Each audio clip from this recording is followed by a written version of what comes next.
Hey everyone, welcome back to another episode of the game Conquerors, where we play the greatest games ever made. Woo woo! Yeah. I'm Riley. Ever! And that beautiful soprano was Dan.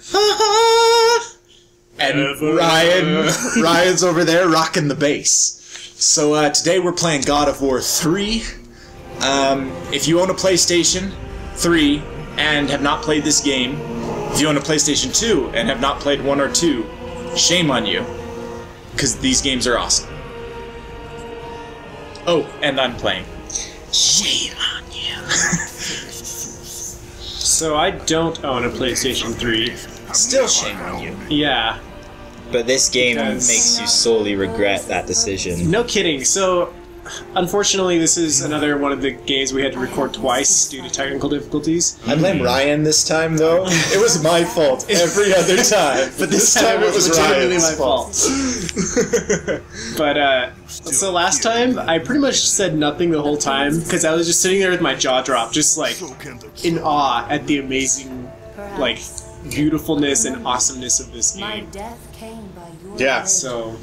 But now we just passed through the Metroid lose all your powers gate. We just fell down into Hades, Kratos' second most favorite vacation home after Pandora's box. And he's talking with a ghost chick.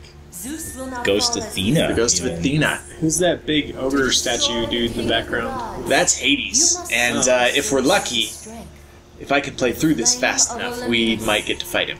So is he actually alive being there, or is that just a statue of him? That's just a statue of him. Okay. And I like how he's got those spikes coming out of his nipples. Yeah. It's like that brings new meaning to the whole diamond cutter thing going on there.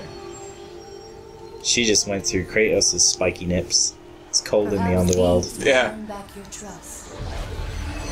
What's she doing to his swords? She's making them cool again. Yeah. So it's funny, everyone knows the Blades of Chaos from God of War, right? Yeah. You only have the Blades of Chaos in the first game. They give them a different name every other game, but they're the exact same things. But then everybody still calls them. And everyone still calls them the Blades of Chaos. But they get, like, buffed every time, too, so... You mentioned Metroid and how, like, they stole his powers. Yeah. And the cool thing about this one is, like, you're getting new powers every time. Like, Metroid is always the same. This is new. This is new. Yeah. Yeah, so now they're the Blades of Exile. Because he was exiled from Olympus. Yeah. Speaking of, I would totally play a God of War Metroid crossover. That would be awesome. Get some Samus Kratos fanfic going on. So am Throw some tentacles in there for good measure. Yes. Like Samtos would be the hero or whatever. That's like a angry, like, buff woman that's red and white that can roll into a ball. Yeah. So am I crazy, or were those cutscenes in engine? Those were all in engine. That's insane. I think almost this whole game is an engine. There's they very specifically said they didn't want to do anything out of engine. Yeah, I think it's like The Last of Us, where the whole thing is just in engine stuff. That's really impressive. And this is 2010 as well, so, like, just to put that into perspective, like, this game I love that. Came out, so great. Like, you know, before like Crisis 3 and I'm trying to think of other games that are considered really good graphically. Like, I think so. One thing I don't know if we talked about this last time, but I think The Last of Us, on like a texture for texture basis, is a better looking game. Like, it has higher definition textures. Yeah. It does more with lighting and more with, like, dynamic facial animation. But the art style. No game I have ever played does the art style or the scope that this game does. Like, it's just insane. It's so good. Yeah, it's so good. Yeah, this is pre-Last of Us. Like, and not just pre, but, like, 3 years prior. You know, like, that's pretty impressive. Yeah, if you go play the HD remakes of the first two, God of War 2 looks better than half the games I've played this generation. It's stunning. I thought there was something to do over here, but I guess there isn't. This is kill things. Extra place. Woohoo! We're not going to say. What do you think, Ryan, in terms of aesthetics? It looks amazing. I'll say that much. Yeah, I mean, that's really all I can say. Just like, that's all I can say. Ryan, why are your pants off? We're not playing GameCube, bro. Hey man, don't judge the way I play GameCube. I love that. Look at that. Blah! That's so cool. Yeah, the Spartan phalanx or whatever. It's great. Whoa. So what's the highest combo you've had on this? Oh man, I am not a God of War master as far as combos go. I think I've gotten up into like 200s or so. I had like 212, and that's my highest ever. Yeah. And I was so proud of myself. Oh, I was. So it's one of those things. This and Ninja Gaiden, like these are some of my favorite kind of games. The hack and slash. I love them, and I love the combat systems and everything. So I like to pride myself on thinking I'm good, and then I watched a couple guys online playing this game, and they can like keep a combo going through the entire level, and it just... I did that with Devil May Cry 4. I remember thinking I was pretty good, and then I went online, and there's dudes that are like beating entire levels without their feet touching the ground. Yeah. And I'm just like, what on earth is wrong with me? Like, I can't do that. I did the same thing, so oh crap, wrong button. I'm like, why aren't I kicking him? Just pressing the wrong button. Speaking of that, like, in Devil May Cry 4, when you finally play as Dante, you know? And he has, like, the 3 different styles you can play as, and people are, like, switching between them mid-air, yeah. like, every single combo, they use, like, every one of them. It was nuts. Yeah. I hate people like that. Yeah, it's impressive, for sure. Yeah, I usually feel pretty good when I get like 2 hits in a row in Super Smash Brothers. Just seeing that, That's it's true. like amazing. Like, yes, I got a smash move. Yeah. Get down. Get down! I think you pushed the drop button. I tried. Oh, R1. I was pressing B. I should read the little... Or, yeah, I should read the little on-screen prompts. Huh? We're using the pure language here, circle. So Dan, have you noticed every time Riley plays, he's like bouncing his knee? Oh, shut up. He's getting in the rhythm for the game. He's like Vanessa from Piano 3. You gotta kill the bad guys to the rhythm. Actually, the only games I've seen him do that with, I think, were actually this game and Ninja Gaiden. See, Ninja Gaiden, it's because I was genuinely stressed out. Yeah, Today, like, it's because I'm just in a really good mood and I like this game and I'm having fun. Have a lot of energy. He's in a good mood because we were programming some operating systems. Man. I get to work on in some C instead of the crappy Java I do every day. It was great. This is nasty Medusa boobs. Yeah, look at those things. Ugh.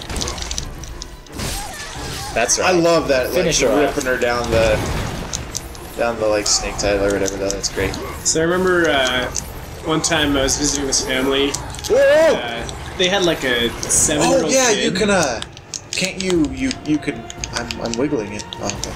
Can't you, if you time it right, you can like turn her to stone with her own glare or whatever? If you've got the golden fleece.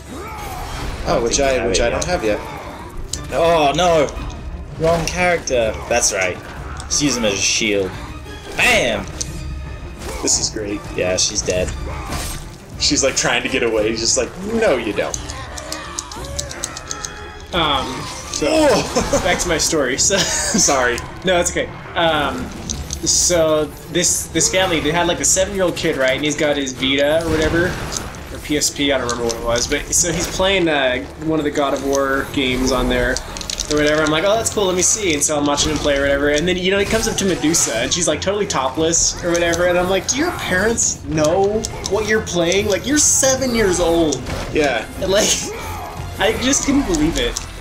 Dude, I'm 24 and I feel awkward playing this game. Yeah, for real. Like, Rachel walks in and it's like, oh, I wasn't playing that. Oh. I am not putting up a good show. My pants for are myself. off because I thought it was GameCube. Oh, dude. There you go. Right, now get her.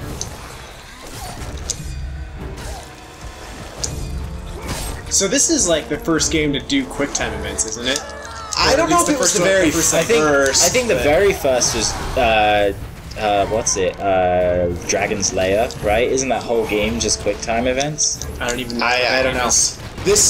But this game did make them really famous. Yeah, the very do him like big. Well. Yeah, the very first God of War made them pretty big with their all the like decapitations. Well, and because it's like the first game to where it was like it had gameplay and quick time in one instead of just like it's one or the other, you know. Because like those point and click adventure games are essentially quick time. That's I guess like after a lot fashion, of them have like a timing thing and stuff. Well, and it's interesting, like, you know, this is the first game to really make them big, and for, like, make other games do that, you know? But it's also, like, the only game I can think of that does it well enough that I'm not just like, why am I doing this? Oh, this fight's cool. This one. Oh, yeah. You gotta, like, ride the Cerberus. Yeah, this guy's gnarly. This is don't sweet. Not yet. So yeah, I think this is weird. So one thing to point out, you don't have control of the camera in this game. The camera is completely fixed.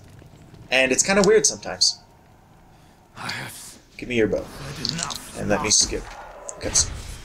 Nope. I don't think you can. It's the first time. One thing I do think God of War does really well is just pacing.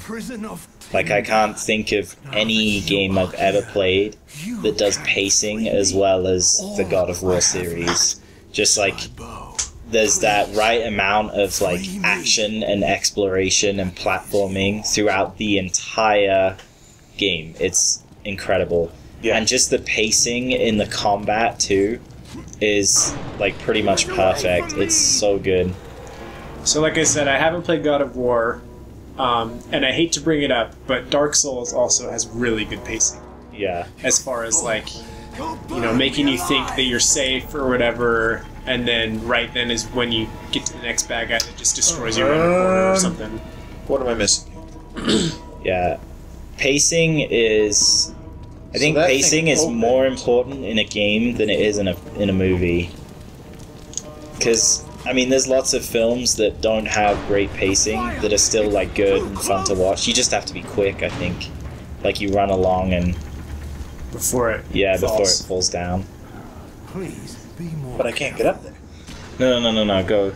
You go to the side place. But, like, you know, so I think in movies it's, like, it sucks, but it's forgivable. But games that are paced poorly just... Yeah, like they're so hard to play. Then you go to that side thing. Can't get up can you there. not move? You can't get up there. You. Oh, there we go. Like those old PS1 games that are just like really stupid, and you know, like you just won't encounter enemies for like hours. Literally. Oh yeah. You know, like specifically, I'm talking about like Overblood, like I mean, which is a terrible game. But, like, I've seen the same kind of things in other PS1 era games. So you gotta get him to... Yeah. And then you can use the air current to... Okay. Ride up. There we go. Sorry, guys. You gotta ride up into this... I know, but I gotta open it. Again. Oh, yeah. That's right. While we're talking about good pacing, and I'm sitting here just dicking around. But, I mean, this is kind of the thing, like... You know, this game does have these puzzles that are... They're genuinely pretty decent puzzles. Like, they're better than most puzzles in games. But they're never, like, so long that it pulls you out of the action or the story, you know? Yeah, and I'd agree with you. I think it needs them. Yeah. Because, you know, the 45 minutes before this, as Ryan can attest to, is just a non-stop, ridiculous boss battle. Yeah. That just doesn't end. And after that, you need a little bit of a break. And now here we're gonna go into this... Oh, come on. Oh, I'm so used to playing Devil May Cry with the dodge on the right bumper. Or the R2 in this case. Yeah, so there's those games like Modern Warfare, Modern Warfare 2 and 3. Oh, just non-stop. Yeah, it's just like non-stop action, and like it's fun, but it's like I can only play 1 or 2 levels at a time, you know, and then I have to go do something else because it's just too much sensory overload. So I think, you know, this is good. If you want somebody to, like, play your game and sit down and put it, like, a 6-hour play session into it when they first buy it, like, this is the way you want to do it.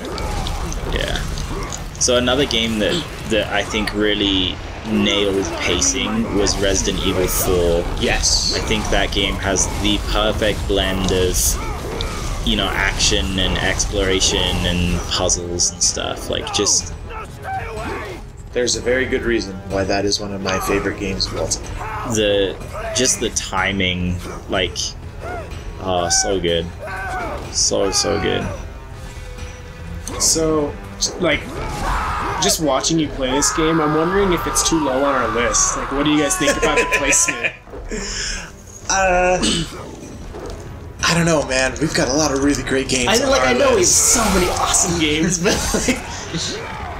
I don't know. I guess the thing about I do have a couple complaints with the game. There's a couple things for me that I can't, in good faith, put it too much higher. And I know we talk about it a lot, but the whole Aphrodite's chamber scene being mandatory, not a fan of that. I guess I'm just a little straight-laced, old-fashioned dude, despite all my inappropriate jokes. But that just makes me feel awkward. So I think I'm gonna say it now. I think that maybe the ordering on our list is not the best, but that's a byproduct of how we came up with the list in the first place. Yeah. I think the games on the list all belong on the list. Whether the order is correct, I don't know. And we tried to get the order as correct as we could, but oh, that's right. I have to go get his butt. it's definitely not perfect. Yeah, well, you know, we joke about our list being infallible, which, like, to a certain extent, it's a really good list, I think, and I think that Do I? you know you Do I have the vote? can't look at our list and say like, oh no, this list sucks because this game's on there and it shouldn't have been, and you know, so the whole list is invalid or whatever. How do I use it? But there we go. I would say like our top 50 and definitely like our top 20 I think are like almost perfect, you know. But like when it comes to like the bottom 50, like I mean they're all kind of debatable as far as order. Yeah. And you know there may be games that we didn't like as much as somebody else that could be on there, you know. Yeah, I agree. I really like this one a lot. I think it absolutely belongs. But there's, like I said, the kind of ridiculous sexuality. I don't think adds anything to the game. I didn't think it was ridiculous. It's probably normal. And also, I don't like having the dodge button on the right stick. Really? I like that. Dude, that's the buttons you're using to do your combos. So in order to dodge, you have to stop doing your combo. Ah, I guess I can't get up here. Yeah, that sounds frustrating. Like, and having just played Devil May Cry, where I can be in the middle of a combo and just click a button and dodge, and then keep going. Oh wow, that was beautiful. So Kills all those guys, dies in a river. Yeah, exactly. So Riley, you brought up sexuality in this game. You Yeah. know, and like, so for me, like both in movies and games, I think most of the time sexuality is done pretty tastelessly. Yeah. And it's just done, you know, because people know sex sells. And I think if it's done tasteful and if there's like reason for it in the story, then it can be okay. You know, like I still would rather prefer that it's not there because I like movies that I can watch with my mom. You know, Yeah, I can exactly. watch with my kids when I have them or whatever. But yeah, I think you're right. Like, there's a lot of games and stuff out there that just for no reason. And I kind of want to give this game a pass because it's like Greek mythology. Mm-hmm. You know, and Greek mythology is way more sexual probably than this game actually is. Dude, Zeus is a horny man. Yeah, like if you know like real Greek mythology, like it's nasty stuff. I don't know why I can't get up there.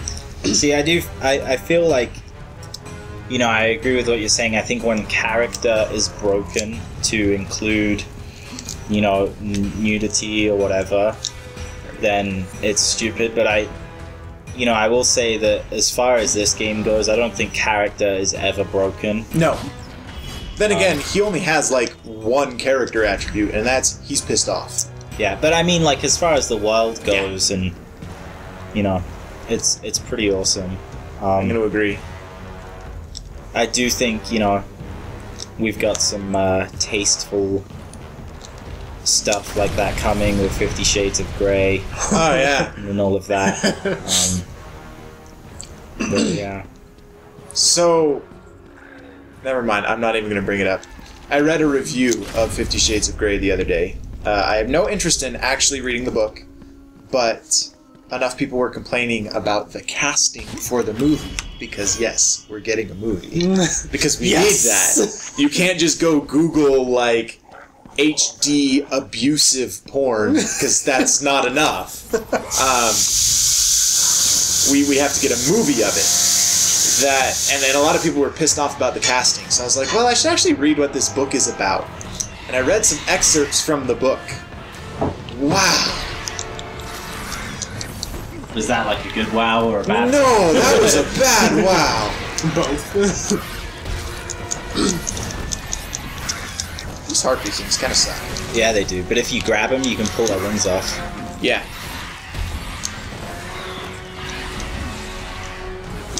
Grab. Ha! Oh, that's pretty sick. In all meanings of the word. Also, this game totally desensitizes you to really cool violence. Because after a while, it's like, oh yeah, that is cool, but I do that so much in this game that then You just kind of give... you get used to it. Like, I noticed this when playing through the whole series. Because in the first two, there's some of these heartbeat kind of things that you can rip their wings off. And so then in this one, when you get going and all of a sudden there's like these weird centaur things that you can disembowel and their internal organs come out, I was like, oh, that's what I've been wanting the whole time.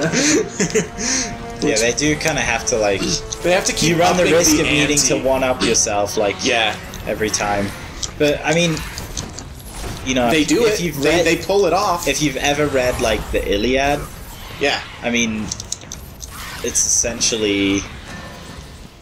I feel like everything you see here is the kind of stuff that happened in the Iliad, you know, like, before they made this game, they just read the Iliad, and they're like, we want to make that, you know, Yeah. as far as combat and stuff I agree. goes. That's David Jaffe, the original creator of God of War. When he went to make it, he was like, of course I was going to do Greek mythology. I've got violence, I've got sex, and I'm not even breaking with the source material. So, it's good. Anyways, I was hoping we could get to a really epic boss battle or How close something. are we? Are we... I think don't we're still know. a ways away. I think we're a ways away. But this game is really awesome. It's really good on a moment-to-moment, kind of in these quieter points where you're just hacking and slashing and exploring. I mean, look at that. That's just beautiful. That's just beautiful. And then some of the boss battles are awesome. So, play it, but don't play it when your mom's around. Yeah, check it out. It's good Yeah. stuff. See you next time.